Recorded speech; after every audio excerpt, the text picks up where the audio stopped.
नमस्कार। प्लैनेटेक्स पर आपका स्वागत है और हमेशा की तरह निवेदन है, प्लैनेटेक्स को सब्सक्राइब करें, बेल आइकन दबाना बिल्कुल ना भूलें, हमारे वीडियोस को लाइक करें और फ्रेंड्स एंड फैमिली के साथ ज़रूर शेयर करें।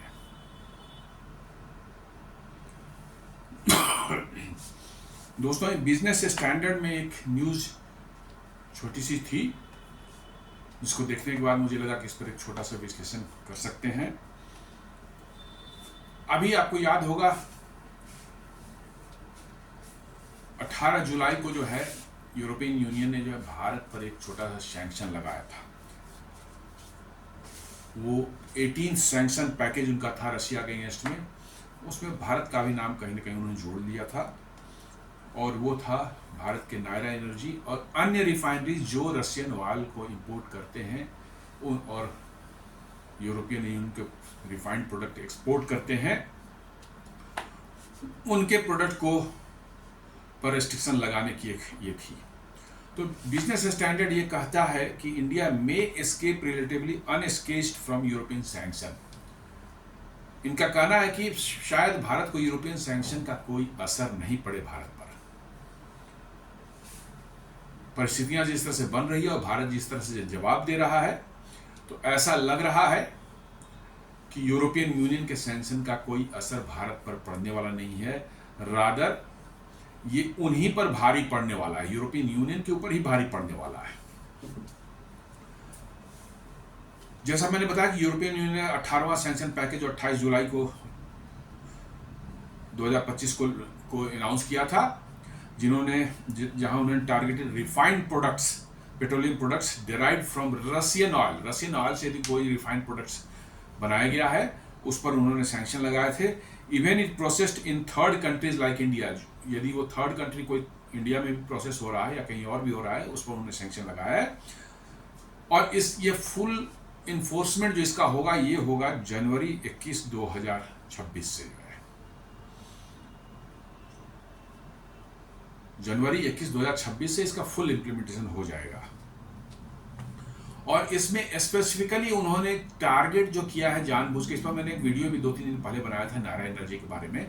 तो स्पेसिफिकली जो है उन्होंने नायरा एनर्जी को टारगेट किया है, क्योंकि because Nayara Energy refinery Vadinar refinery is partly own by the Russian oil major oil company जो है रोजनेफ्ट, और उसका इसमें 49.13% हिस्सेदारी है। इसलिए जो है they are the biggest shareholder of this, तो इट इज कंसिडर्ड कि they are the owner of the company.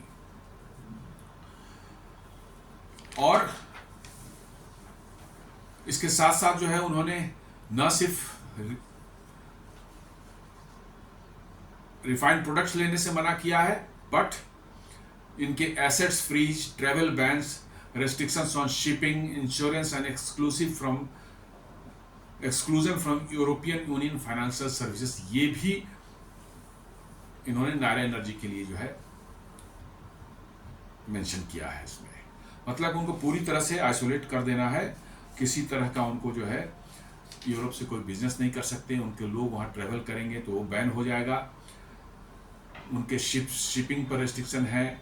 Insurance company जो है, शिपिंग मैरीटाइम इंश्योरेंस कंपनी जो, वो उन पर रेस्ट्रिक्शन लगा रहे हैं। वो आपको मैंने पहले बताया था कि मैरीटाइम रेस्ट्रिक्शन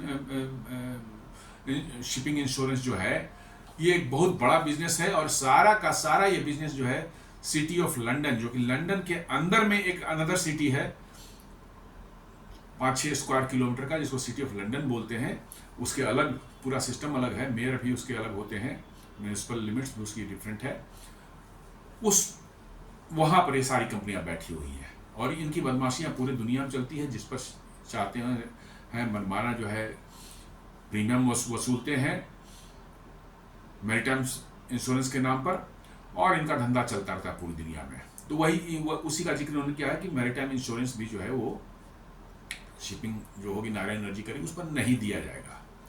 तो आपको मैंने बताया था कि भारत ने जो है कि स्ट्रेटेजिक मूव लिया है कुछ दिन पहले, कि now we are creating our own maritime insurance company, Indian owned maritime insurance company. मतलब भारतीय कंपनी होगी वो जो मैरीटाइम इंश्योरेंस देगी, और इससे जो है इन कंपनियों की दादागिरी पर एक लगाम लग सकता है।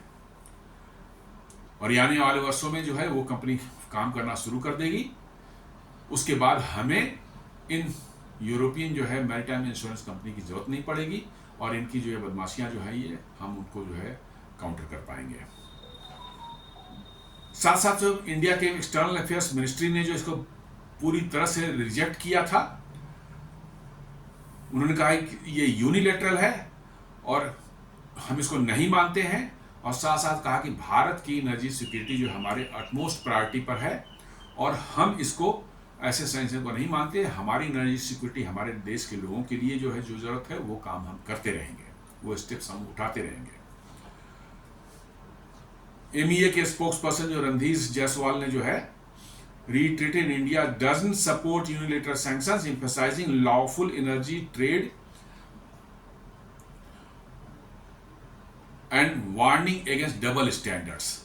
यूरोपियन को वार्न किया है कि आप जो है डबल स्टैंडर्ड न अपनाएं, क्योंकि बहुत से यूरोपियन कंट्री अभी भी रीराउट करके रशियन ऑयल एंड गैस जो है ले रहे हैं, क्योंकि उनके यहाँ गैस और ऑयल की एनर्जी की एक क्राइसिस चल रही है यूरोप में।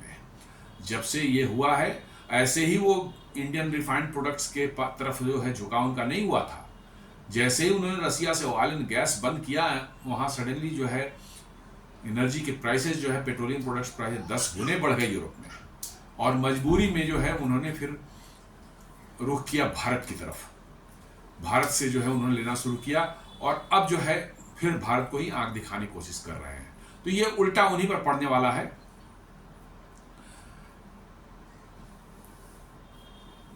नायरा एनर्जी को मैंने बताया कि ये इंडियन रिफाइनर है, partly own by Rosneft and newly sanctioned by the European Union, has received payment terms. अब इन्होंने जो नायरा एनर्जी एक गेम किया है यहाँ पर, इन्होंने यूरोपियन यूनियन को एक नैफ्था का एक बैच चाहिए था 33,000 to 35,000 मेट्रिक टन का नैफ्था का। नैफ्था जो एक प्रोडक्ट होता है, बहुत से प्रोडक्ट निकलते हैं जैसे पेट्रोल डीजल है, तो पेट्रोल के ऊपर वाला जो है लाइटर प्रोडक्ट साइड में जाएंगे। नैफ्था एक प्रोडक्ट होता है जिसका इस्तेमाल क्या फर्टिलाइजर बनाने में होता है और पेट्रोकेमिकल्स बनाने में होता है, बड़े पैमाने पर इसका इस्तेमाल होता है। यूरोपियन यूनियन ने जो है एक रिक्वेस्ट भेजा नायरा एनर्जी को 33,000 to 35,000 नैफ्था भेजने के लिए, और इसकी डिलीवरी कब होनी थी, लोडिंग कब होनी थी, 15 से 18 अगस्त के बीच में जो है। नायरा एनर्जी ने अब कह दिया कि नहीं, ऐसे नहीं चलेगा, आपको इसके पैसे एडवांस में देने होंगे या लेटर ऑफ क्रेडिट आपको देना पड़ेगा, तभी आपको माल सप्लाई होगा, नहीं तो सप्लाई नहीं होगा। ये बहुत बड़ी चीज है। यूरोपियन यूनियन की सारी हेकड़ी जो है यहाँ पर निकाली जा रही है। उनको साफ कहा जा रहा है कि पैसे लेकर आओ, सामने रखो, टेबल पर रखो तो माल मिलेगा, और नहीं तो लेटर ऑफ क्रेडिट बैंक्स की जो है आप पहले सबमिट करो तो आपको देंगे, और नहीं तो दफा करो। पहले क्या होता था, बड़े कस्टमर्स थे, रेप्यूटेड कस्टमर्स हैं, we need not bother about payment, उनका आता है, सप्लाई हमने कर दिया, पेमेंट 2-4 महीने में आती रहती है उधर से जो है, यही रूल रहता है। लेकिन नायरा एनर्जी ने आपका दिया कि नहीं, हमें आप पर भरोसा नहीं है, हमारे एसेट्स कब आप फ्रीज कर लें, हमारे पेमेंट्स कब आप फ्रीज कर लें, भी हम इसको उस चक्कर में पड़ना ही नहीं है।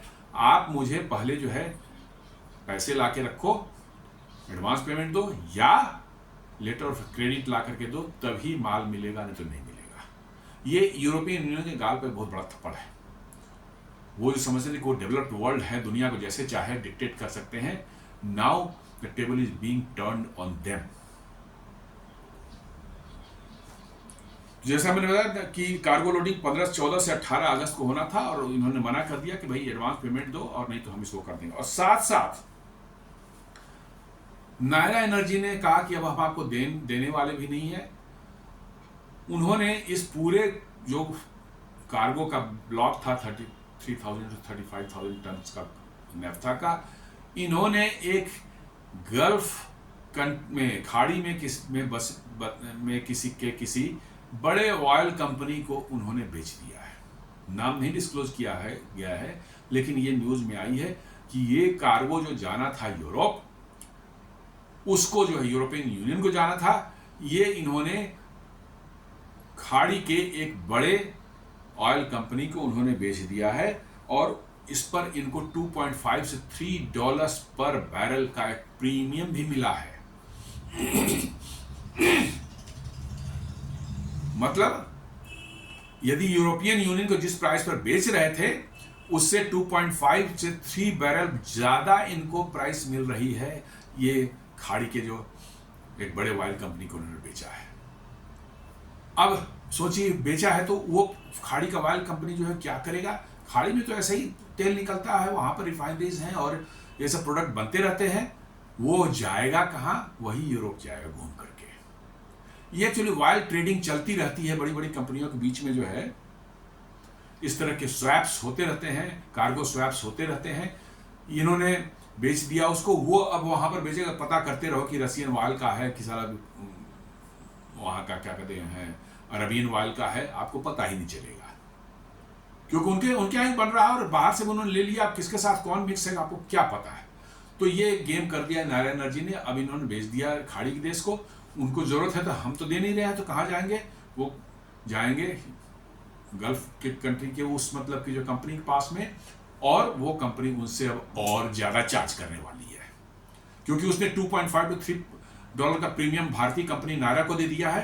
तो वो अपनी प्रॉफिट फर्दर उसमें और ऐड करेगा तो उनके लिए और महंगी होने वाली है। तो ये लेने के देने पड़ रहा है उनको, यूरोपियन यूनियन को जो है।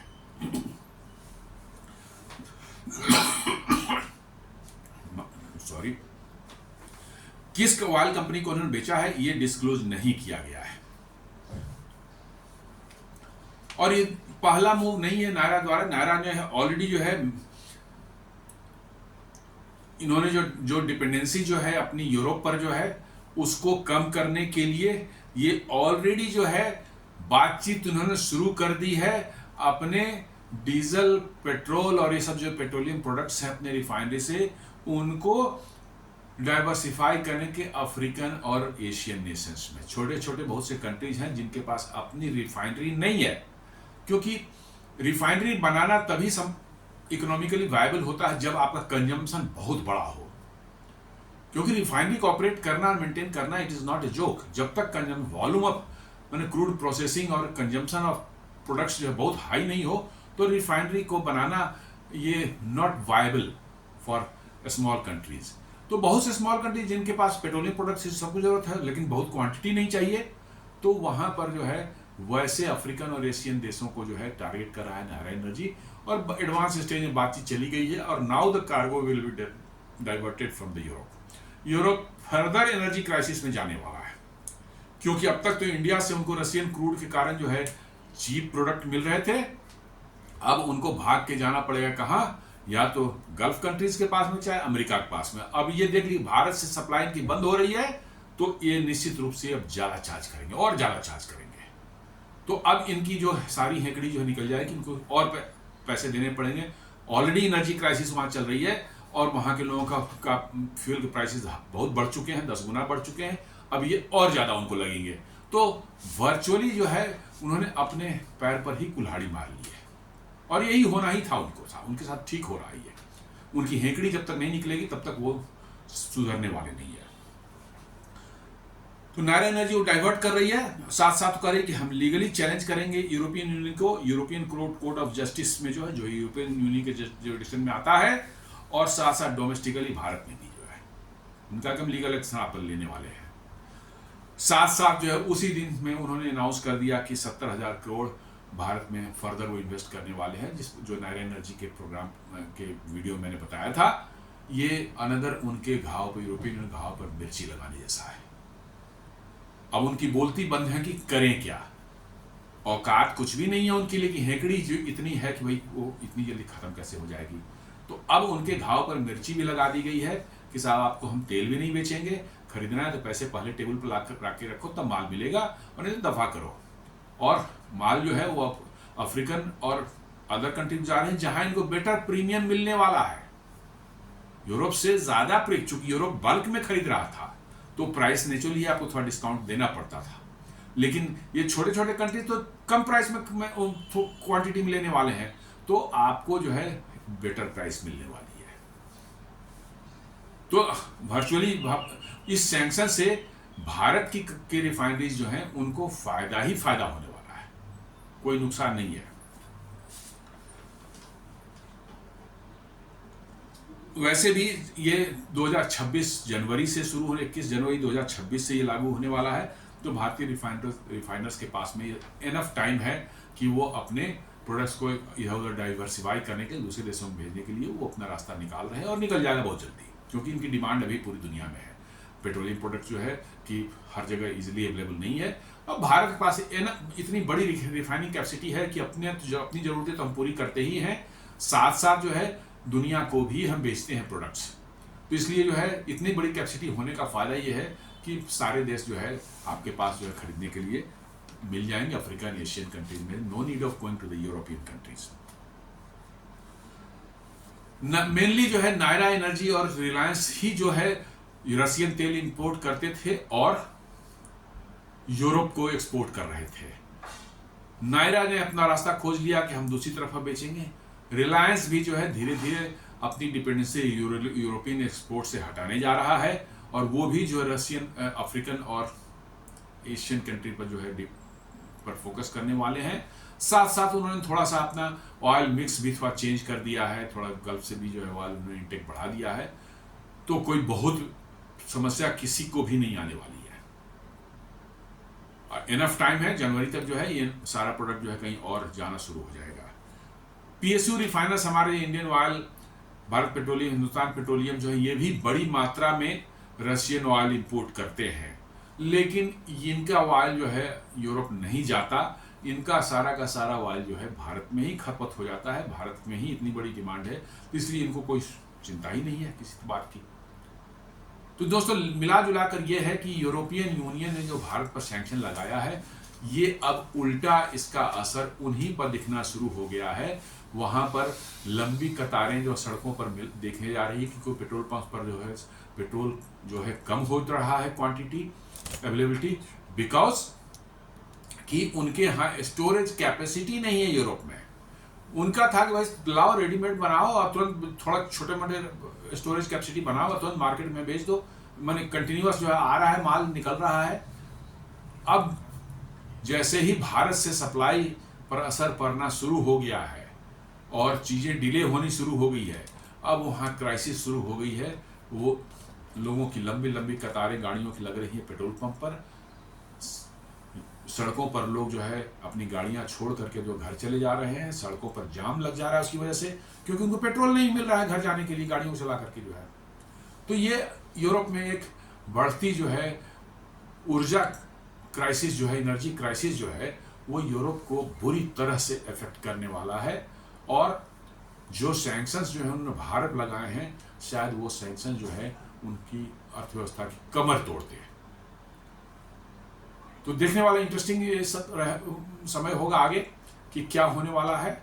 हम लोग भारत की स्थिति इसमें ठीक अच्छी है, कोई खास वो हमें इस वक्त फर्क नहीं पड़ने वाला है।